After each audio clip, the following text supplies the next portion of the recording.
कुरुक्षेत्र का मैदान सज चुका है। युद्ध की घोषणा होने वाली है।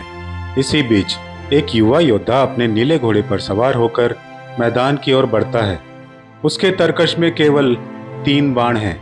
ये बर्बरीक है, भीम का पोता और घटोत्कच का पुत्र। बर्बरीक का संकल्प, मैंने अपनी माँ को वचन दिया है कि मैं हमेशा हारे हुए का साथ दूंगा।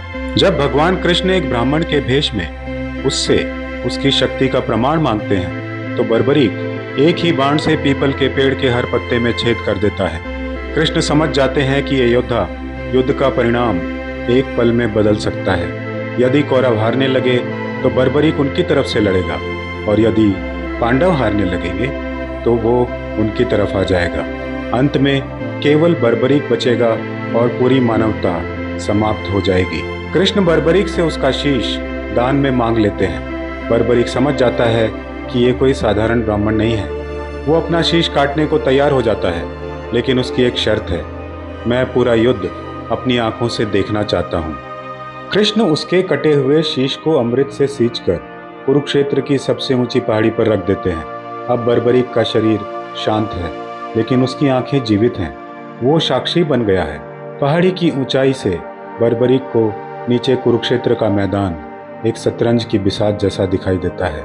दिन 1 से 10 वो भीष्म पितामह का अजेय पराक्रम देखता है। उसे दिखता है कि कैसे अहंकार और कर्तव्य आपस में टकरा रहे हैं। बर्बरीक देखता है कि 7 महारथी मिलकर एक बालक को मार रहे हैं। ऊपर से देखते हुए उसे समझ आ जाता है कि युद्ध में कोई नियम पवित्र नहीं होता। पहाड़ी पर रखा वो शीश कभी मुस्कुराता है तो कभी उसकी आंखों से आंसू टपकते हैं। उसे नीचे योद्धा नहीं बल्कि मिट्टी के पुतले दिखते हैं जो एक दूसरे को नष्ट कर रहे हैं। 18 दिन बीत जाते हैं। चारों ओर सन्नाटा है। केवल गिद्धों के चिल्लाने की आवाजें हैं। पांडव जीत चुके हैं, लेकिन उनके चेहरे पर विजय की चमक नहीं, बल्कि अपनों को खोने का गम है। पांडव आपस में बहस करते हैं कि जीत का श्रेय किसे जाता है। अर्जुन कहता है गांडीव को, भीम कहता है गदा को।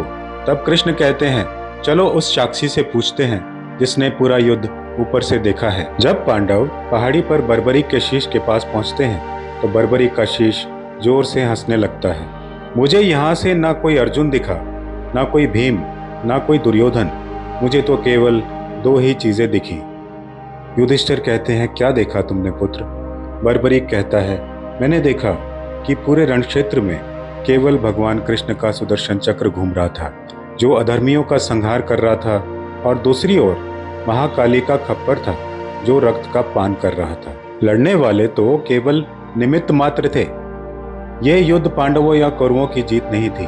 नीचे खड़े होकर आप सबको जीत दिख रही है, लेकिन यहाँ ऊपर से मुझे केवल विनाश दिखाई देता है। जब मानवता हारती है तो लाशों के ढेर पर खड़ा होकर विजय का शंख बजाना केवल एक भ्रम है।